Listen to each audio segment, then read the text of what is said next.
We finally have 2 games of Calgary Flames hockey to overreact to on today's episode of Locked On Flames. You're Locked On Flames, your daily podcast on the Calgary Flames. Part of the Locked On Podcast Network, your team every day.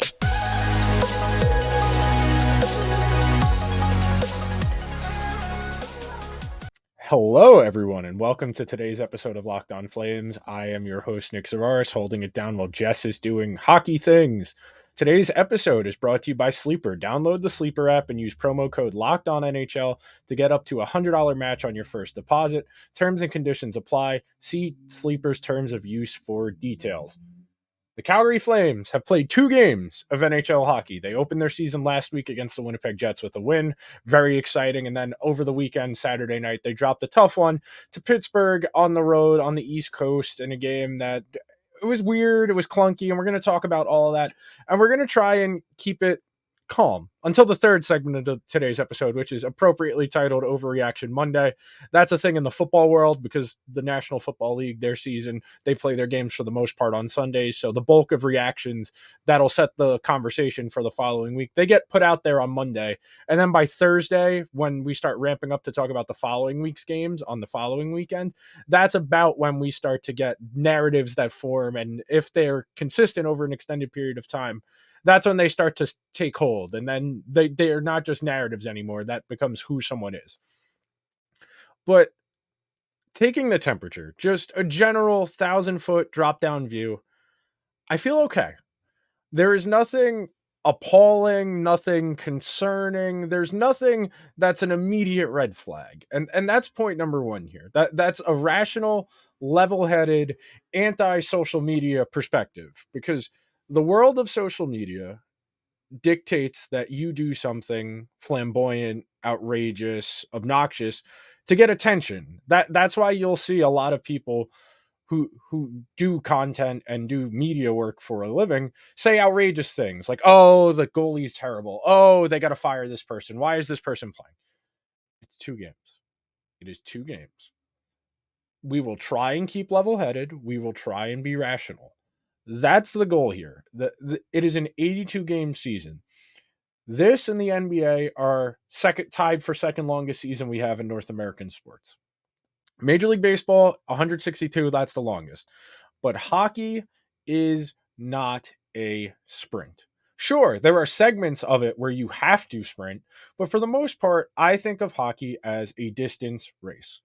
Sure, you can come out of the gate well. Look at the Flames last year. They came out of the gate 7-2 in their first 9 games before eventually losing 8 in a row that dragged on from late October into November. They really had a rough go of it after coming out of the gate hot.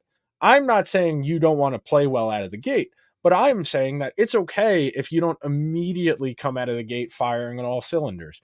There's a lot of turnover on this team in terms of ideas. The players are being asked to do different things. Players are being asked to play with different players. There's a feeling out process that has to play out here.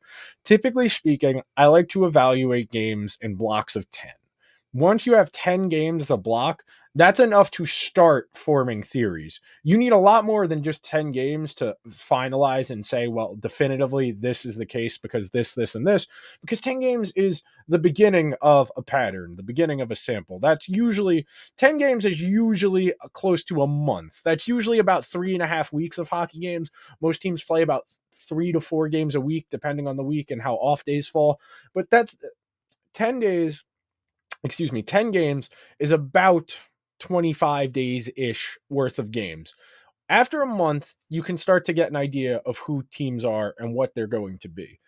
There will be weird months. You think about some of the outlier situations we've seen. Last year, for example, the Devils winning 14 games in a row, the Flames losing, I think it was 8 in a row. That is an extreme outlier. You will not see streaks like that often. They will happen because we're talking about hundreds of thousands of games over an extended period of time. But for the most part, you're not going to see streaks of that degree multiple times in a season or consecutive seasons in a row, especially by the same teams. A lot of what went wrong for the Flames last year was just poor situation. And we're going to talk a little bit more about the situation just being a little more hospitable and what that means and some examples of that and the power of vibes. But in terms of temperature, there is nothing red alert here. They played a pretty solid game against Winnipeg. There were some things you would like to clean up. They were not great defensively. Winnipeg controlled large stretches of the game, as I talked about in the Now I dropped right after the game ended. But for the most part, you felt okay. Your goalie gave you a chance to win, and your best forward, Elias Lindholm, tucked in a goal, found a way. So often last year, the Flames found ways to lose those types of games. When you find ways to win close games, win games ugly, that bears out well for the long-term trajectory of your team. Saturday night against Pittsburgh, you played pretty well. You were 1-1 going into the third period, and then you had a silly one. The Blake Coleman turnover, that's an unforced error. The Penguins leak out and get a 2-on-1. Zadorov overcommits to the pass. Malkin rips home a one-timer, and there's nothing you can do there. Then Brian Rust gets one on the near post. Markstrom probably would tell you he should have that one, but I wasn't overly mad with him on that one he conceded. And then the third one, there's nothing really you can do. Markstrom got caught in between. He was trying to play it as best he could, but I am inclined to give Markstrom the benefit of the doubt on the Pittsburgh goals in the third period because of how good he was the rest of the game, frankly. In the first period, the paddle save he makes sweeping the puck off of the goal line, the one save he made in a multiple save sequence where the puck ricocheted off of him, careened back out to the Pittsburgh forward, and then he made a subsequent follow-up save. Markstrom kept you in the game. Last year, your goaltending was the fundamental flaw of your team. You had two goalies under a 900 save percentage. Vladar is yet to start. They've only played 2 games. They have a game again tonight in the Eastern time zone at a 7 o'clock start. We'll have something for you guys in the morning, too, on top of this episode, just to kind of give you a quick cliff notes of the game. But you take these as they lie. Pittsburgh is a decent team. Even without Jake Gensel, who's injured right now, they have a pretty solid team. You saw the glimmers of what Pittsburgh could be. They're still trying to figure out their new personnel. Riley Smith got his first goal as a Penguin on Saturday night against the Flames. There's a lot to unpack, but for the most part, everything feels like we're in the early stages here. We're 2 games in. We don't need to overreact. We don't need to underreact. We will take things as they lie. We will make determinations as the season develops and begin to look for patterns as they emerge. For example, in the game on Saturday, Nikita Zadorov got caught twice on a 2-on-1 where he overcommitted to play the pass, and the shooter had a really open look at the net. That might be a pattern. That might just be one bad game against a really good team with high-level skill players. There's a lot of hockey to be played. Do not fret over one loss to a team that is probably a playoff team. That I can live with. And as we wrap up this first segment here, that's really the key to discerning what type of team you are. When you lose, do you feel okay about losing? And nobody wants to lose. In an ideal world, you go 82-0, you go 16-0 in the playoffs, you win the Stanley Cup in 90, what is that? 16 plus 82. You win the Stanley Cup in 96 games without losing a game. That's the ideal world. That's never going to happen in 100 million years. There is not anything you could do. You couldn't make that happen in an NHL video game if you ran the simulation 100,000 times with a team of just Wayne Gretzky's and Bobby Orrs. You could not make that happen. The permutations do not math for that outcome to be feasible. But if you're going to lose, play well. Don't give the game away. Play hard and don't embarrass yourself. That's the biggest thing. Last year, it became frustrating how often the Flames would struggle in those close games, and they would find a way to lose. Next up, we are going to talk about our friends at Sleeper. I, for one, have been on the Sleeper app for several years now. I have been an early adopter, and let's talk about it.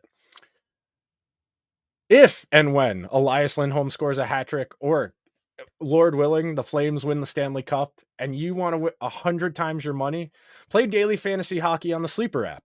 There are all possible scenarios for this season, but to have a chance at winning big, you need to play daily fantasy hockey on Sleeper. As the official daily fantasy app of the Locked On NHL Network, Sleeper is our top choice for daily fantasy sports, especially with daily fantasy hockey. With Sleeper, you can 100 times your cash in daily fantasy hockey contests. Who would I take to try and 100 times my money? I love me some Cale Makar. Cale Makar is one of my favorite players to bet his props on. You can usually get a reasonable line, and it is fun to play. Get your friends involved in two. Choose stats like goals, assists, saves, plus minus, and more. You heard me, Flames fans. 100 times payouts on Sleeper. Start paying attention, get your picks right, and you can win big. Use promo code LOCKEDONNHL and you'll get up to a $100 match on your first deposit. Terms and conditions apply. That's LOCKEDONNHL. See Sleeper's terms of use for details. Thank you for hanging out on this Monday afternoon, this overreaction Monday edition of Locked On Flames. Nick Zararis holding it down while Jess was doing hockey things. We are going to talk about the power of vibes. This is the last frontier in professional sports and getting to a higher level of analysis. We have, for the most part, been able to discern out tangible play. At some level, we can track most events that occur within any game of any sport. In hockey, there are individuals. Corey Snyder, one of the most important follows you can have as a hockey person, one of the best subscription services to pay for, because you can get detailed stats on everything. Puck retrieval, zone entries, zone exits, forechecks, power plays, center lane passes, all of the minute details of hockey. We have a way to track that now. There are people who do that full time for a job to give you as much information as you possibly can to understand the game. What we still cannot quantify, what we are still trying to understand, is the human element of sports. We probably never will be able to discern out and quantify, put a value on intangibles, things like leadership, toughness, emotion, energy, charisma. We're never going to be able to quantify that type of value, at least not yet. Until we get some better understanding of the human psyche and what that distills out to impact, we're likely going to have to scrap. We're going to have to peck around the edges and try and understand best we can. And the example I'll give you, this is a specific example, and then we can circle this back around to the Flames. Look at how the Leafs have talked about Ryan Reeves. Ryan Reeves has played 2 games as a Toronto Maple Leaf. The Maple Leafs gave him their symbolic locker room title belt after their second game they won for the fight he instigated against the Wild after he laid somebody out. Watching Ryan Reeves play hockey, his value is entirely intangible. Ryan Reeves is probably the worst hockey player in the entire NHL in terms of puck skills, skating, playmaking, shooting, all the traits of hockey that you can quantify, all of the individual values that you can kind of put a value to. Ryan Reeves is one of, if not the worst in the entire league at that. Where the players who play with him, the coaches, the general managers, what they see in Ryan Reeves is somebody who brings out more from the guys they already have.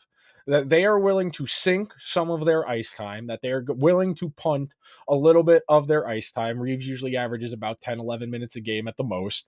They are willing to be a lower quality hockey team in those 10 or 11 minutes a game because those teams feel that Reeves, the other 47 minutes when Reeves is not on the ice, he's making his teammates better with the energy and the presence he brings, that the rest of the team is happier. And in theory, if those guys are happier, they're more inclined to play better. That is the gamble, the proposition the Leafs have taken here, that if they get Ryan Reeves if they can just be passable in the 9 to 12 minutes a game Ryan Reeves plays, the other minutes of the game when he's not on the ice, the team will be better, and they are willing to make that gamble. I would rather have more functional hockey players and have a better fourth line. I can understand what the Leafs are trying to do. They tried to do it the other way. They tried to ice the best 18 skaters and goalie they could with their salary cap configurations, and that didn't work, and Kyle Dubas left, and they brought in Brad Treliving, who's a little bit of an older school mindset, and they wanted to go for a little bit something different. They wanted to try and change up the vibes, that it's not just that we need to have the best roster possible. We need to have the roster we have, and those guys play as best as they can. And if they're happier, if they're looser, if they're having fun, we believe that they will play better. That is the idea of playing Ryan Reaves. You think about some of the teams Ryan Reaves has played for in recent years. He was on the Wild last year, made the playoffs, the Rangers before that, Vegas before that, the Penguins before that. These are all teams that have made the playoffs, and some of them have had more success than others, and some of that is Reaves' fault, and some of it isn't. But for the most part, you bring in a guy like Reaves because you're scratching around the margins, because you can't reconfigure your core because it's too expensive. You can't get rid of your most expensive players, or you can't bring in more talented players. So you have to try and smoke and mirrors your way. You have to get more out of the guys you already have. So general managers, coaches, and other players, they think having a guy like Reaves who's going to keep everybody loose and having fun, they think they can get more out of a Nylander, a Matthews, a Marner, etc. Now to apply this to the Flames, they changed the coach. Daryl Sutter, old school mindset. Hardo, intense, screaming, my way or the highway, embarrassing people, emasculating people, the type of leader that you might be a little uncomfortable with if you're not from that mindset. If you don't respond to that type of leadership, you might be uncomfortable. And we know for a fact that some of the Flames, it was reported as many as 7, asked for trades after last year, and that some of those, if not all of those trade requests, have been rescinded since Daryl left and Brad left, and they were able to bring in a new tandem in Conroy and Huska. But everybody's a little bit looser. You saw Peltier make that joke about Daryl Sutter last week. That's a good 2 weeks ago, when Peltier made that joke before he got injured. You understand that everybody's a little bit looser, that there's an opportunity for a fresh start. And the guys who needed that fresh start the most, Jacob Markstrom in particular, he has seized that opportunity. It's only been 2 games, but in those 2 games, Jacob Markstrom has made 5 great saves, great, like, elite high level, like, this is keeping us in the game type of saves, where if he doesn't save this is definitely a goal. When your goalie's playing like that, that will trickle upwards. When when the rest of your team knows your goalie's feeling it, that they're kind of in the zone, that makes everybody else play a little bit better because they're a little bit more confident. In theory, and again, this is theory. To quote Robert Oppenheimer, theory can only take you so far. What can the Flames do to keep this positive energy? Right now, it's got the new car smell. Everybody's happy because the vibes are better. Are the vibes going to be great if they lose 3 in a row? Is there going to be that amicable, okay, they'll figure it out. This is a new coach. He's got to kind of get a handle, get a feel for his guys, and they'll figure it out from there. Or is this going to snowball? That's something we won't know until it happens. But the last thought I'll leave you with before we move on and we do a little NHL overreaction Monday. Good teams face adversity in the regular season, and it makes them better come the postseason. It is very rare that the best regular season team wins the championship in their respective sport because of how high variance the playoffs are. Because typically speaking, the best regular season team, the team that wins the President's Trophy in the NHL, they don't have difficult stretches in the regular season. They don't get low, and they don't have to find ways to rally back from 2-1, 3-1 deficits in series because they don't have those types of stretches. They don't play a really good team 5-6 games in a row and have to find ways to climb out of holes. They don't in the regular season. So when you get to that adversity, you think about the Bruins last year, you think about that Lightning team that lost to Columbus with the incredible regular season record, the Panthers of 2 years ago that lost to Tampa in the first round. Those types of teams, they really struggle in those adverse environments because they haven't been in that situation all year, and they have to kind of materialize something out of nothing. So vibes help. Vibes definitely help, and you want to encompass a wide range of those vibes. But at the same time, you do want to play good hockey too. It's not just about personalities and good energy. You do actually have to play good hockey at some point as well. Next up, we are going to take a second to talk about eBay Motors. Passion, drive, and patience. What brings home the winning trophy is always what keeps your ride or die alive. eBay Motors has everything you need to maintain your vehicle and level it up to peak performance. From superchargers, roof racks, exhaust kits, LED headlights, and more, whether you're into speed, power, or style, eBay Motors has got you covered.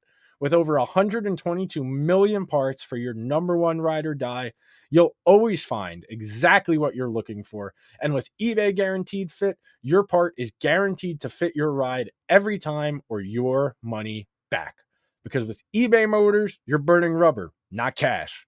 With all the parts you need at the prices you want, it's easy to turn your car into the MVP and bring home that win. Keep your ride or die alive at ebaymotors.com. Eligible items only, exclusions apply. eBay Guaranteed Fit is only available to U.S. customers. Wrapping things up here on Overreaction Monday, we will take a moment and look around the NHL. The number one overreaction I saw over the weekend was, are we ready for Austin Matthews to be the best player in the NHL because the Oilers lost the first 2 games of the season? Austin Matthews is a very good hockey player. He's very good. He's the best pure goal scorer in the entire NHL. The best pure goal scorer. Not player, not center, goal scorer. I would go as far as to say Austin Matthews is the third best center in the entire NHL, and that I would rather have Nathan MacKinnon over Austin Matthews. That is just a preposterous overreaction based on 2 games that we can't help ourselves. That's the thing about social media. We cannot help ourselves with getting these jokes off and getting these takes off. And that's the other component of this too, is it is so hard to gauge who's being serious and who's joking when we're dropping takes like this, because at face value, there's surely somebody out there arguing that Austin Matthews is the best player in the NHL right now. Whether this person whose tweet I read was actually being serious, I don't know, and I don't want to ask. That's the conundrum we face with the social media environment, where it's just about getting the joke off, dropping it into the ether, and then forgetting about it unless you get freezing cold takes down the road.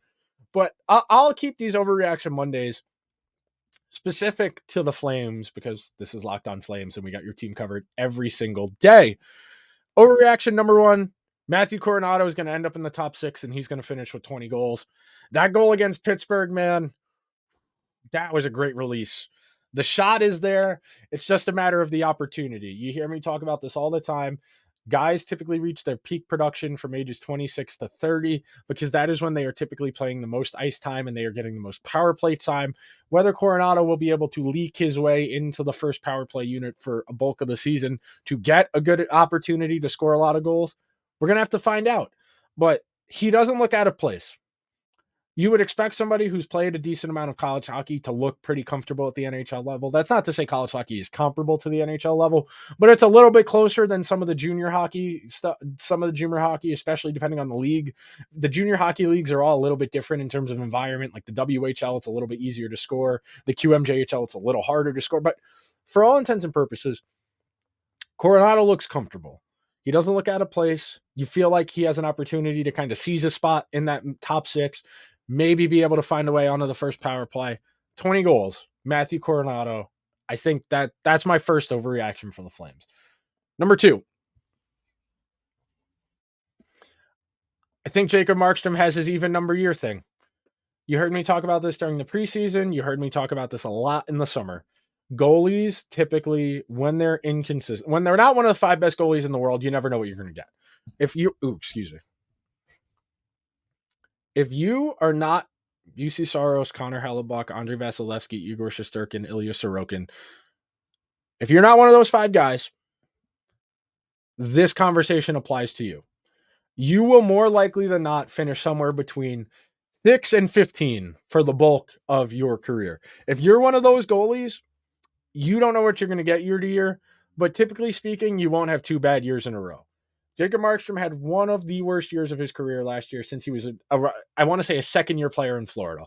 Last year, a brutal statistical season, couldn't buy a save, couldn't get lucky, team couldn't help him out. I think based on how he started out, the confidence is there. The long offseason did him good. He has looked reinvigorated. He has made really, really good saves in high leverage situations on good players. That type of confidence is that type of confidence carries over to good play. Goaltending is such a mental position where it's your internal monologue and you out there. There are long stretches of the game where the puck is in the other end of the ice and you got to keep yourself focused, but you also can't be too hard on yourself and you also got to believe in yourself. And that's where Jacob Markstrom, the overreaction of Jacob Markstrom is going to have a good season based on it being an every other year kind of thing, because he was good 2 years ago. He was very bad last year.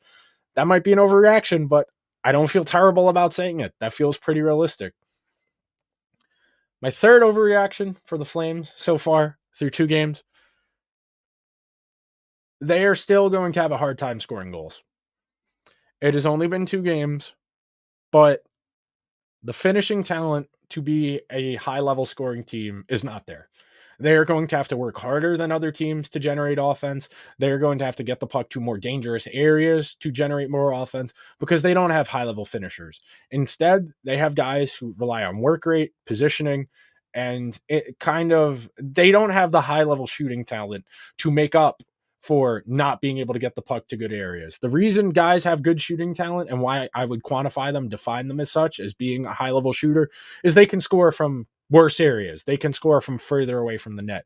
The Flames have a lot of guys who they need to be within that 10 to 15 foot radius of the net, and they need to get a good look at the net, and they need a decent shooting lane because they don't have the high-end shooting talent. So instead of trying to focus on where the Flames can kind of get better, I think it's more about the Flames finding a way to be more efficient with their offense, maybe being a little bit more choosy, trying to work the puck to more dangerous areas, trying to score off the rush a little bit more as opposed to dumping and chasing. And then my last overreaction, I don't know if the Flames have the personnel to play this aggressive defensively. This is something that's part of the learning process. You heard me mention about Zadorov overcommitting to play the pass on 2-on-1s, something that Huska has mentioned about the differences between Sutter's system and his, is he wants his defenders putting pressure on the other team in the defensive zone to force them to make a decision faster. In theory, that's good. You also have to get there fast enough to make them make a decision, because when you play that overcommit, that high leverage defensive style, that overload style to force a turnover, force the puck to change sides, you don't have as much room for error because you're typically vacating space. When you're moving guys, you're making open space. And when you are in the offensive zone as a team with the puck, when the defenders move somewhere to try and pressure you, you know that subconsciously there's an open space somewhere because someone is coming to pressure you. Getting the puck to that open space is how you attack that type of defense that's high leverage, that likes to pressure you. We see this a lot.